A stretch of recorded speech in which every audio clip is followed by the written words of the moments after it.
What's going on, guys? Tomcat here, and today I'm bringing you a review of the Ford Transit SuperSport van from the April Top Gear car pack in Forza Horizon.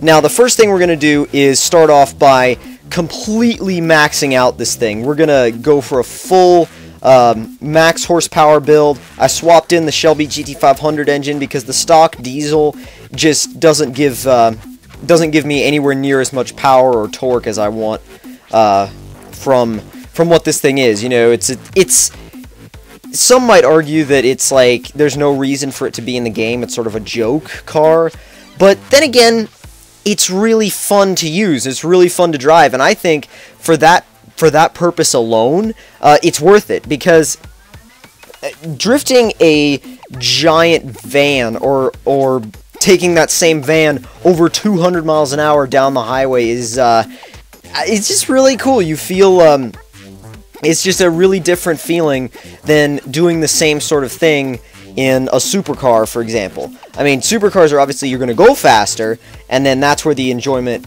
you know, for those comes in. But when you're driving this van at super high speeds, it feels much faster than you think it is, because again, you're in a giant vehicle, giant van. But when you think about it, it's actually not as heavy as a lot of the other SUVs and stuff that you see, like Range Rovers and Hummers, because really, if you think about it, when it comes down to it, a van is just kind of a box with air inside. That's all. There's nothing packed into the back of it. It's just, you know, it's open. It's just air. So it's actually a little bit lighter than you would think. Now, launching it, you have to be really careful, really light on the throttle. You cannot go hard on the throttle in first gear, otherwise you'll completely spin and mess up your launch. But we're already up to over 150 miles an hour, and that was only, what, a few seconds. This thing is incredible, especially with a maxed out GT500 engine in it. We were running, I believe, over 1100 horsepower, which is more than enough to propel this thing to a top speed of over 200 miles an hour. And the thing is, when you're going over 200 miles an hour in this thing, like I said before, it feels like 200 and, let's say, 230, 240 in everything else, you know. 200 in this is just massive. It feels like a huge amount of speed. It is a little bit tricky to control at high speed because it's so top heavy, but still, it's not something that you really care about, because going into it, you know that it's going to be top heavy. You know it's a van, and you know it's going to be a little body rolly, body roll-ish. It has quite a bit of body roll. It's very top heavy, but all those things can be forgiven when you top 200 miles an hour in this thing, like I said before, and also when you go drifting in it, like we'll get to in just a second.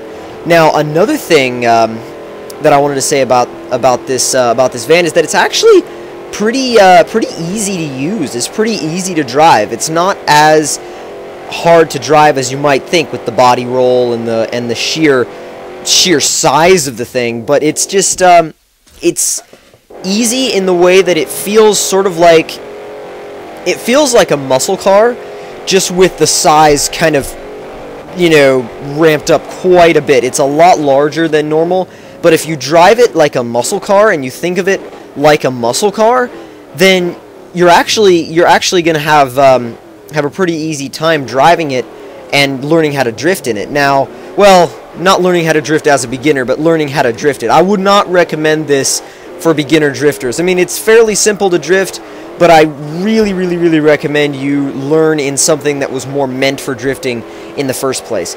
Now, with 1100 horsepower going to the back wheels, you're always able to keep them spinning, which is what you want to be able to hold extremely long slides.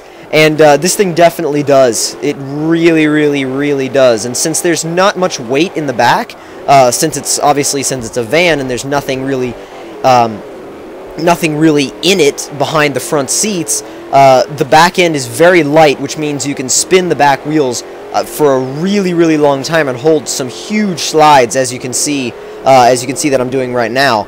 It's very easy to use, very easy to tandem with, and I do not have a video of that, but I may do it sometime because tandeming in a van is quite entertaining, quite entertaining, and especially if you get 2 or 3 of them tandeming, that's a very unique experience. Let's just say that.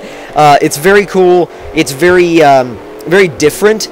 The slides, though, what I do recommend doing when you're drifting it is use the e-brake a lot, because if you don't use the e-brake a lot, you'll wind up either going too far and getting too much angle, or not being able to hold the angle properly. So you do need to use the e-brake quite a bit in this thing, but once you just pull it that one time and get the back end out, then you can just balance it with the throttle, and that's the best part, is when you get to actually just balance it with the throttle.